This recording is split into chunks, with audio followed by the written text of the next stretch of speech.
Olá, eu sou Bruno Quintino. Eu sou Marina Vasconcelos e esse é o Nós no Divã.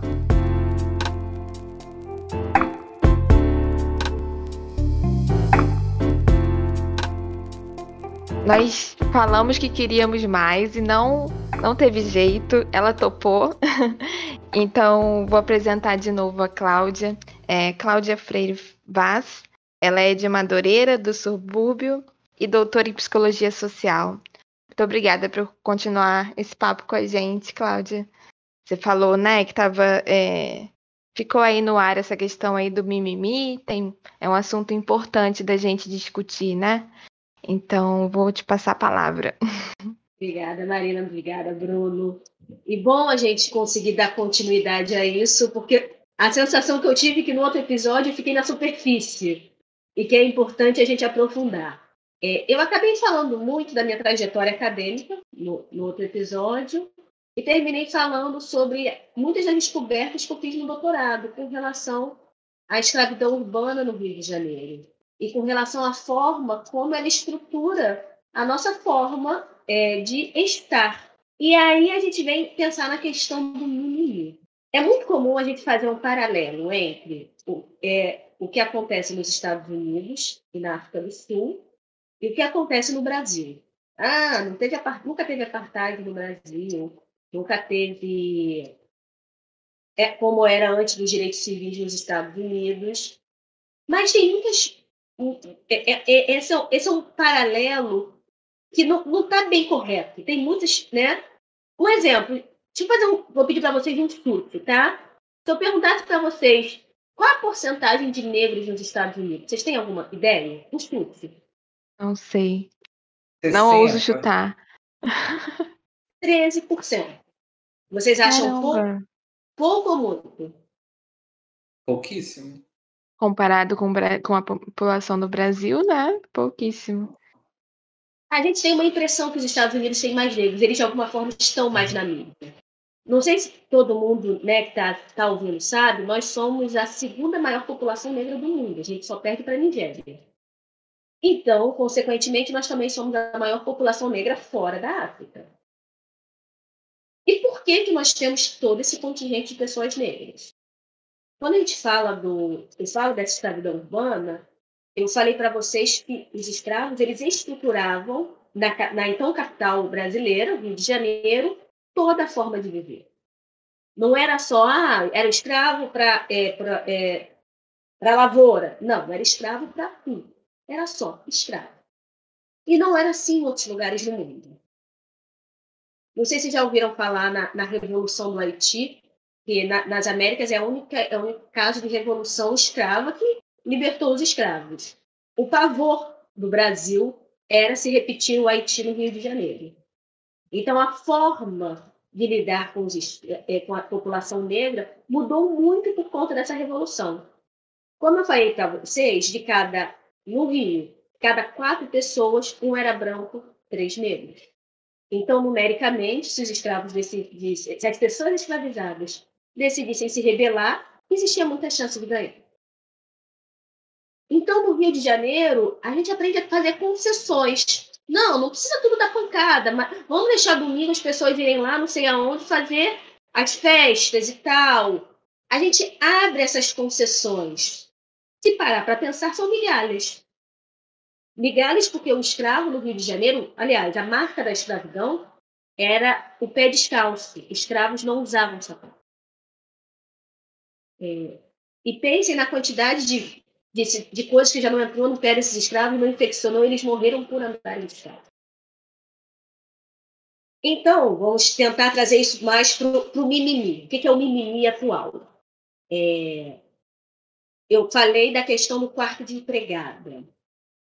Vou trazer a questão dos Estados Unidos e da África do Sul comparado com o Brasil. Porque lá tinha lei para isso, tinha lei para aquilo.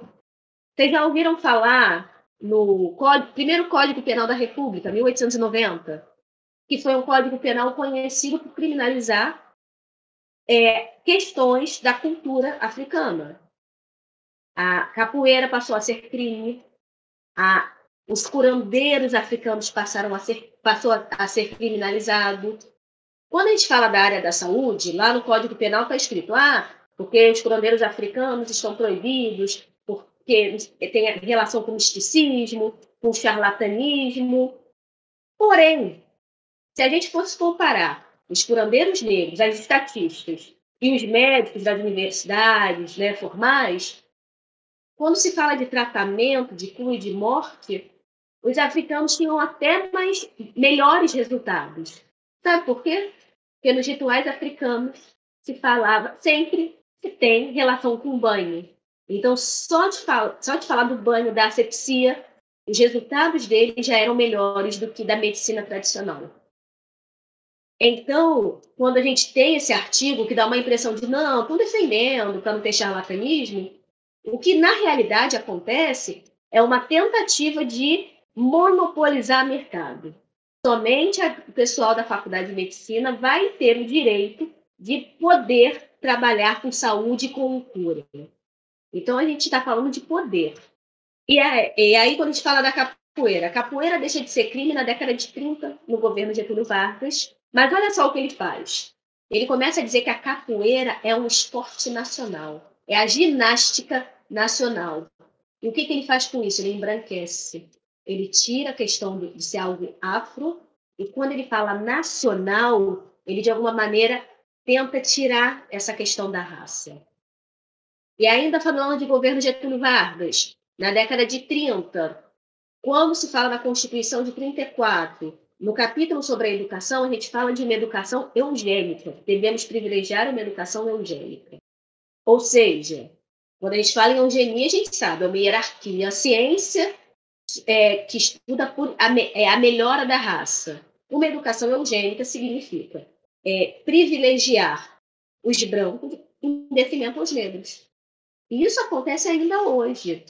Não sei se vocês já tiveram a oportunidade de assistir um episódio do Saiagista com a Carol Conká, que eu falo que desde a participação do Big Brother ficou polêmico falar nela. Mas essa é uma fala super interessante. Em que ela diz que perguntou para o pai, para a tia, por que eles saíram da escola tão cedo? E ela conta que depois de sofrerem muita ofensa, o pai chegou em uma pancada numa criança, foi expulsa da escola, a tia, mesma coisa. E a Carol Conká, ela é curitibana. Carol Conká é mais nova do que ela, deve ter uns 33, 34 anos, e ela conta que na escola era chamada por professoras de galinha da Angola, que ela escutou de professoras que, por ser negra, ela não tinha a mesma capacidade de pessoas brancas. Então, nós estamos falando, gente, de anos 80 anos 90.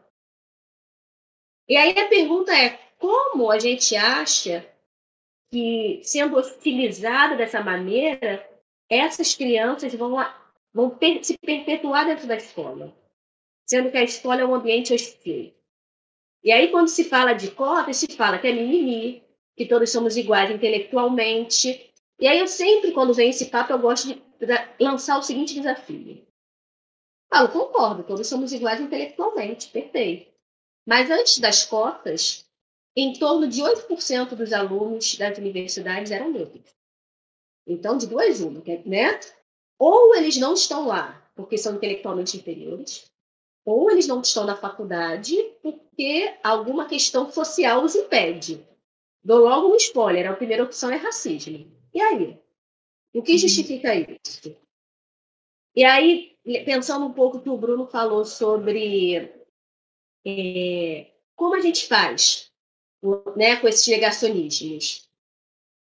Eu acho, tem até um livro que eu gosto, está aqui do meu lado, de uma autora que ela usa um termo, interrogações poderosas. Ela diz que as interrogações poderosas servem para a gente desestabilizar o saber que já está solidificado. São perguntas que fazem a ciência, de alguma forma, mudar. Então, por mais que eu concorde que brancos e negros são intelectualmente semelhantes, é lógico, jamais diriam algo contrário, a pergunta é, então o que nos impede de estarmos nos mesmos lugares? E terem muitos médicos negros, advogados negros, engenheiros negros, como você comentou também, né, no episódio passado. E aí eu sempre gosto de fazer essas perguntas porque normalmente as pessoas não sabem responder. Porque ou vão se contradizer, ou vai criar um desconforto. E aí esse desconforto fica com a pessoa. Você Você faz algo com isso. Normalmente as pessoas negligenciam, sabe? Dorme, acorda e passa batido. Mas ele sempre vai voltar a esse desconforto. E a maneira das pessoas verem o mundo, a maneira de pensar esse mimimi, quando confrontado com dados da realidade, não se sustenta. Não se sustenta. Muito, muito importante isso que você está falando, né, Cláudia? Assim, a palavra dados de realidade, porque traz de um enraizamento cultural brasileiro, né? A nossa realidade brasileira. Não dá para ficar achando que somos todos iguais. Assim, perante a lei já não somos, né? Pessoas são presas aí por roubar uma galinha e pessoas não são presas por ter não sei quantos quilos de cocaína no helicóptero. Então já tem uma diferença bem demarcante aí, né?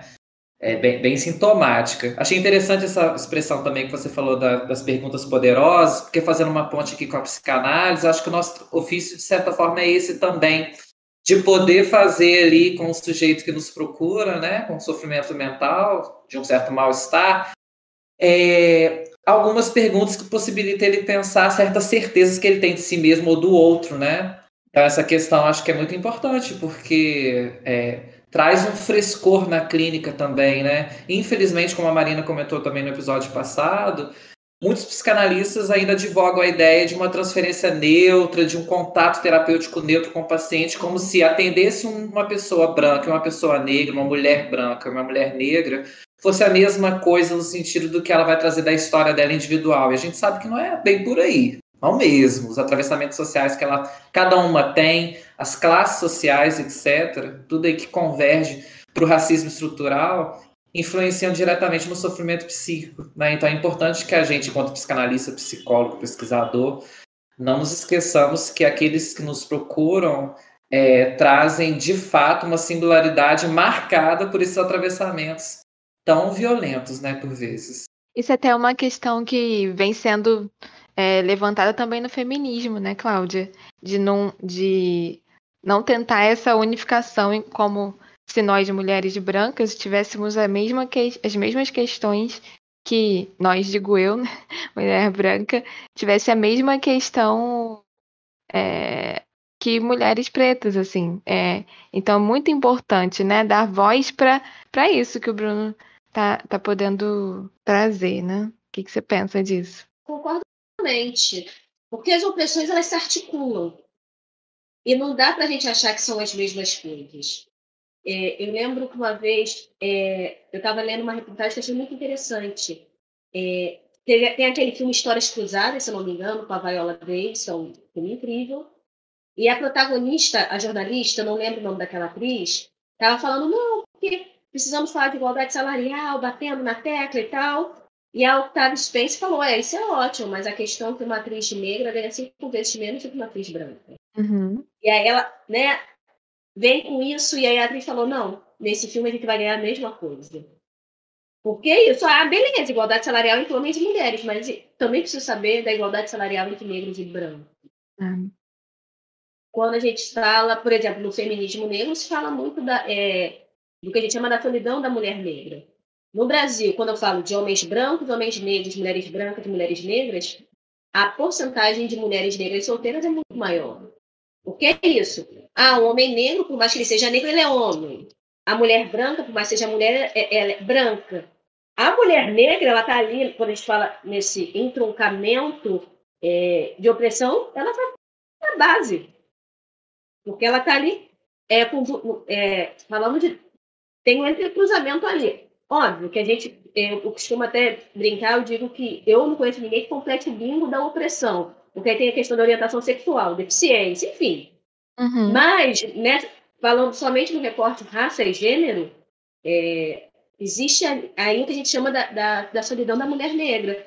Porque se fala de uma ascensão social desse homem negro a se juntar com uma mulher branca, videojogadores de futebol, que é um esporte com muitas pessoas negras, e pouquíssimos jogadores estão casados com mulheres negras. Isso diz alguma coisa. Então, sim, a gente precisa fazer esse feminismo interseccionado, porque existem questões semelhantes, mas existem questões absolutamente diversas. E aí, pensando também, eu puxando aqui para o meu lado da minha pesquisa, né, que é sobre maternidade, né, eu tenho estudado a construção da maternidade, mas da solidão da mãe negra também, né, porque são elas, a maioria das mulheres, ao pensar aí, né, nos contextos, de mulheres que criam seus filhos sozinhas, sem parceiro, né, numa relação, muitos filhos, porque não têm acesso ainda, né, à informação com relação a anticoncepcional, a métodos contraceptivos, ainda estão muito dentro de uma lógica, né, até da mulher enquanto só ser mulher dentro, isso todas, né? Mas dentro da maternidade, então de precisar disso também ser um status para a mulher, né? Então, acho que fica aí também um levantamento a mais, né? E quando se fala da mulher negra, a gente ainda tem o viés da violência obstétrica, que a gente sabe que é muito maior, muito importante, das mulheres negras. Ainda tem um mito de que as mulheres negras resistem mais à dor do que a mulher branca. Então, é isso, não dá para pensar no feminismo como... tem vagina, é mulher. Desculpa, quando eu falo da vagina, até tem a questão, né, do cis, do trans, dessa discussão. Ou seja, tem que interseccionar. Até de ser negada a anestesia, né? Quando a gente fala aí da violência obstétrica, de como se ela pudesse resistir mais sem anestesia, mesmo ela tendo pedido. Isso é ainda uma discussão muito importante. Além disso, né, está apontando que a gente vive, de fato, uma cultura patriarcal. Quem são os médicos, né? Os mesmos das profissão imperial, tem, né, toda essa... Não é coincidência, né? Não é coincidência. Não. Que bom poder colocar a palavra aqui para circular, né? E as pessoas também poderem escutarem, de alguma forma pensarem também sobre essas questões, porque acho que a gente precisa cada vez mais democratizar, vamos colocar assim, esses temas para além das academias, para além das pesquisas e para além do que é divulgado em programas midiáticos, né? Então, o que a gente pode fazer aqui é, de fato, colocar essa palavra para circular e a gente pensar junto. E, mais uma vez, foi muito bom, Cláudia. Foi bom mesmo. Foi excelente. E parabéns, porque de fato é isso. A gente tem que colocar a palavra para circular. E não dá para essas discussões estarem só na academia ou no encontro com a Fátima Bernardes. Tem que se multiplicar para vários e vários espaços. Obrigada, Cláudia. Um beijo para o Bruno, para a Marina e para todo mundo que está assistindo. Valeu.